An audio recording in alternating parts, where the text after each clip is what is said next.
राधे राधे मित्रों, जय श्री राम। कैसे हैं आप लोग? स्वागत है हमारे आज की इस ब्लॉग में।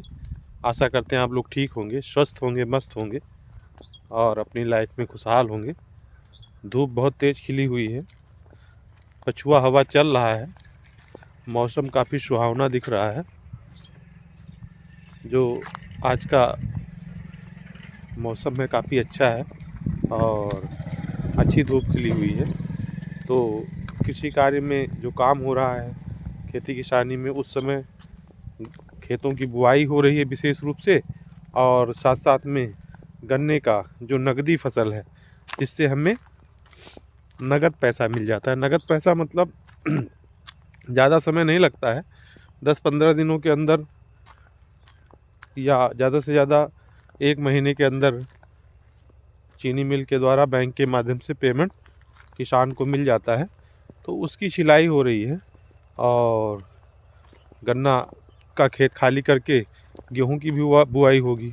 गन्ने की खेत काली जो पेड़ी गन्ने की, पहले तो 4 बार गन्ना एक बार बोने से 4 बार पैदा होता था। अभी जो है एक बार बोने से 2 बार होता है। एक बुआस बोलते हैं, दूसरा पेड़ी बोलते हैं। तो जिसका पेड़ी का गन्ना है, पेड़ी का गन्ना मतलब जो है, जो सेकंड बार, जो फर्स्ट बार कटाई हो गई उसके बाद जो दोबारा से उत्पादित हुआ उसको पेड़ी बोलते हैं। तो पेड़ी गन्ना जो है उसकी कटाई हो जाएगी और उसको छील करके मिल पहुंचा दिया जाएगा। उसके बाद उसमें गेहूं की बुआई होगी और गेहूं की बुआई होने के बाद उसमें गेहूं का फसल बहुत अच्छा लगता है। गेहूं का फसल बहुत अच्छा लगता है और बहुत पैदावार अच्छी होती है। जैसे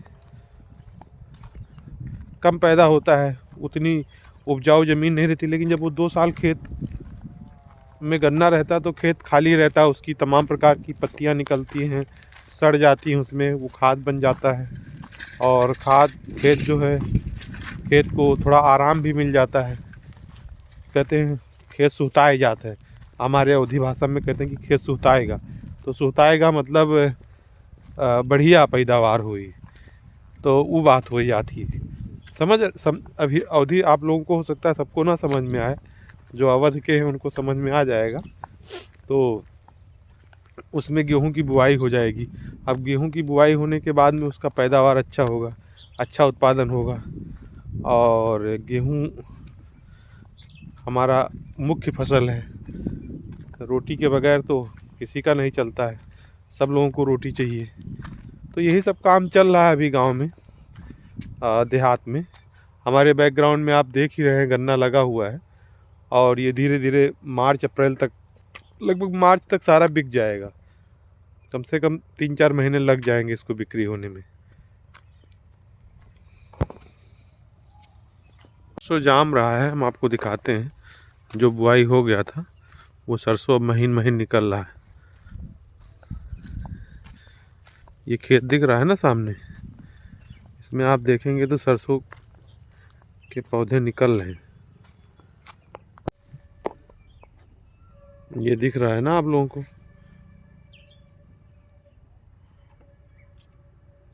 ये जो हरा हरा दिख रहा है इसमें छोटा छोटा, ये सरसों का पौधा निकल रहा है।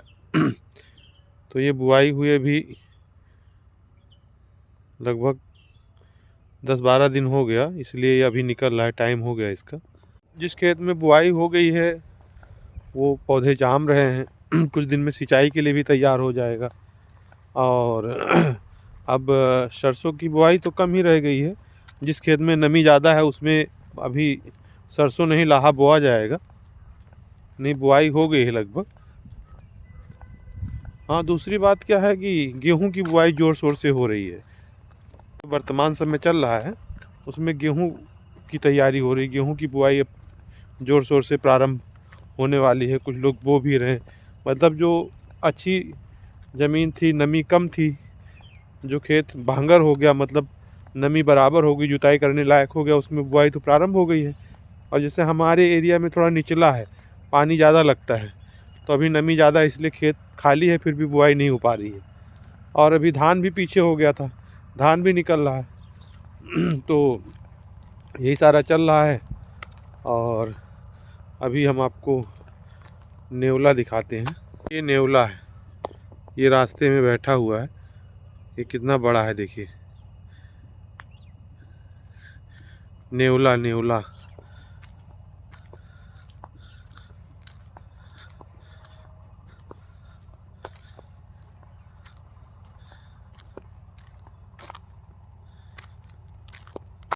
तो हमारे बैकग्राउंड में आपको काफ़ी सारे पेड़ पौधे दिख रहे हैं, जो कि जिसमें शीशम भी लगा हुआ है, नीम भी लगा हुआ है, ये नीम का है, और तमाम प्रकार के जो कटीले पौधे होते हैं वो भी लगे हुए हैं। तो ये जो है प्राकृतिक सुंदरता है। अपना हर पौधे का महत्व अपनी अपनी जगह पे है।